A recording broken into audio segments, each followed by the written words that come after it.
जाति का विनाश 1936 में B.R. अम्बेडकर द्वारा लिखा गया एक भाषण है जिसे उन्होंने नहीं दिया। ये भाषण हिंदू सुधारकों द्वारा लाहौर में आयोजित जाति विरोधी सम्मेलन में दिया जाना था। हालांकि लिखित भाषण की समीक्षा करने पर सम्मेलन के आयोजकों ने इसे बहुत विवादास्पद पाया और बाद में सम्मेलन में अम्बेडकर के निमंत्रण को रद्द कर दिया। अम्बेडकर ने भाषण को स्वयं प्रकाशित किया, जिसने व्यापक लोकप्रियता हासिल की और कई भारतीय भाषाओं में अनुवाद को प्रेरित किया।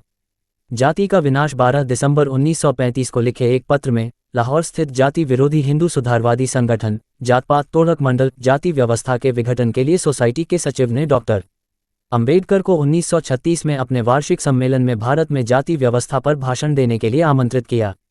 एक अम्बेडकर ने जाति का विनाश शीर्षक के तहत एक निबंध के रूप में भाषण लिखा और मुद्रण और वितरण के लिए लाहौर में आयोजकों को अग्रिम रूप से भेज दिया। दो आयोजकों को कुछ सामग्री रूढ़िवादी हिंदू धर्म के लिए आपत्तिजनक लगी। मुहावरे और शब्दावली में इस्तेमाल की गई इतनी असंयमित और हिंदू धर्म से धर्मांतरण को बढ़ावा देने में इतनी भड़काऊ कि उन्होंने ब्राह्मणवादी हितों को खतरे में डालने वाली अधिक विवादास्पद सामग्री के बड़े हिस्से को हटाने की मांग की। उन्होंने अम्बेडकर को उन खंडों को हटाने की मांग करते हुए लिखा जो उन्हें उनके शब्दों में असहनीय लगे। अम्बेडकर ने जवाब में घोषणा की कि वह अपने पाठ का एक अल्पविराम भी नहीं बदलेंगे। काफी विचार विमर्श के बाद आयोजकों की समिति ने अपने वार्षिक सम्मेलन को पूरी तरह से रद्द करने का फैसला किया, क्योंकि उन्हें डर था कि अगर उन्हें निमंत्रण वापस लेने के बाद कार्यक्रम आयोजित किया तो आयोजन स्थल पर रूढ़िवादी हिंदुओं द्वारा हिंसा की जाएगी। बाद में अम्बेडकर ने 15 मई 1936 को अपने खर्च पर भाषण की 1500 प्रतियां एक किताब के रूप में प्रकाशित की, क्योंकि जात पात तोड़क मंडल अपना वादा पूरा करने में विफल रहा। 3-4 अवलोकन संपादन करना। ये पुस्तक भारतीय समाज में राजनीतिक और धार्मिक सुधार से पहले सामाजिक सुधार की तत्काल आवश्यकता पर केंद्रित है। अम्बेडकर ने उच्च जाति के हिंदुओं द्वारा अछूत समुदाय पर लगाए गए अत्याचारों को बारीकी से उजागर किया है, भेदभाव के उदाहरण दिए हैं और हिंदू समाज के पुनर्निर्माण की वकालत की है। वह भारत के संदर्भ में समाजवादी आदर्शों की भ्रांतियों को चुनौती देते हैं और जोर देते हैं कि जब तक जाति व्यवस्था कायम है, समाजवादी क्रांति अप्राप्य है। 5 निबंध में अम्बेडकर ने हिंदू धर्म, उसकी जाति व्यवस्था और उसके धार्मिक ग्रंथों की आलोचना की, जो पुरुष प्रधान हैं और महिलाओं के हितों के प्रति घृणा और दमन फैलाते हैं। अम्बेडकर का मुख्य तर्क हिंदू समाज के भीतर नैतिकता और सार्वजनिक भावना पर जाति के हानिकारक प्रभाव के इर्द गिर्द घूमता है। वह श्रम विभाजन, रक्त की शुद्धता और ऐतिहासिक वैधता के आधार पर जाति के पारंपरिक बचाव को खारिज करता है। इसके बजाय वह तर्क देता है कि जाति एक विभाजनकारी शक्ति है जो एक पदानुक्रम बनाती है जो सामाजिक सामंजस्य को बाधित करती है। उन्होंने तर्क दिया कि अंतर्जातीय भोजन और अंतर्जातीय विवाह जाति व्यवस्था को खत्म करने के लिए पर्याप्त नहीं है, बल्कि जाति व्यवस्था को तोड़ने का असली तरीका है उन धार्मिक धारणाओं को नष्ट करना जिन पर जाति आधारित है। 6 मुख्य तर्क संपादन करना। आपको जिस दुश्मन से जूझना है वह जाति प्रथा का पालन करने वाले लोग नहीं हैं, बल्कि वे शास्त्र हैं जो उन्हें जाति धर्म सिखाते हैं। 7 जाति व्यवस्था को तोड़ने का उद्देश्य अंतर्जातीय भोज और अंतर्जातीय विवाह को बढ़ावा देना नहीं था, बल्कि उन धार्मिक धारणाओं को नष्ट करना था जिन पर जाति आधारित थी। 7 चातुर्वर्ण्य से अधिक अपमानजनक सामाजिक संगठन की कोई व्यवस्था नहीं हो सकती। ये वह व्यवस्था है जो लोगों को सहायक गतिविधियों से वंचित, पंगु और अपंग बना देती है। 7 हिंदुओं के आचार विचार पर जाति का प्रभाव बहुत ही निंदनीय है। जाति ने सार्वजनिक भावना को मार दिया है। जाति ने सार्वजनिक दान की भावना को नष्ट कर दिया है। जाति ने जनमत को असंभव बना दिया है।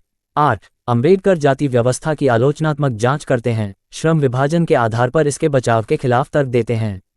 उनका तर्क है कि जाति केवल श्रम का विभाजन नहीं है, बल्कि मजदूरों का विभाजन है, जिसके कारण जबरन काम करना, नौकरी से दूर रहना और अकुशलता होती है।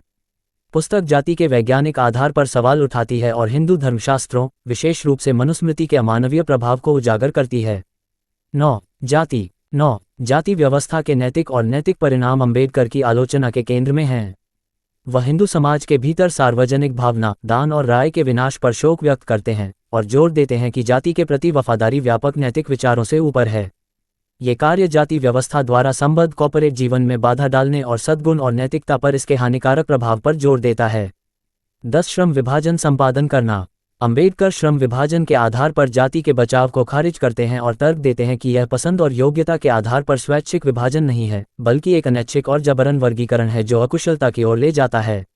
रक्त की शुद्धता का मिथक संपादन करना। वह जातियों के भीतर रक्त की शुद्धता के विचार पर विवाद करते हैं तथा विभिन्न वर्गों और जातियों में विदेशी तत्वों के ऐतिहासिक मिश्रण पर जोर देते हैं। सामाजिक पदानुक्रम के रूप में जाति संपादन करना। अम्बेडकर ने हिंदू समाज को श्रेणीबद्ध पदानुक्रम वाली जातियों का एक समूह बताया है, जिसके कारण एक साथ मिलकर जीवन जीना लगभग असंभव हो गया है। नैतिकता और सदाचार संपादन करना। उनका तर्क है कि जाति नैतिकता और नैतिकता की अवधारणा को नष्ट कर देती है, जिससे सार्वजनिक भावना और दान की कमी हो जाती है।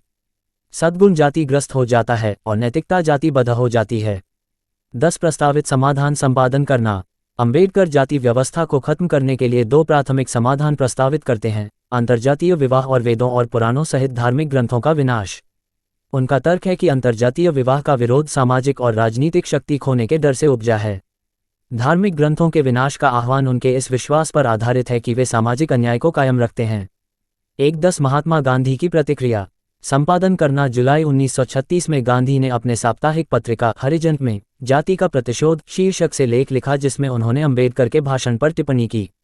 उन्होंने अंबेडकर के भाषण देने के अधिकार का बचाव किया और जात-पात तोड़क मंडल की निंदा की, क्योंकि मंडल को पहले से ही पता था कि अंबेडकर हिंदू धर्म और जाति व्यवस्था के कट्टर आलोचक थे। 11 हालांकि गांधी ने अंबेडकर पर शास्त्रों की गलत व्याख्या करने का आरोप लगाया, जबकि अंबेडकर अपने तर्क दे रहे थे।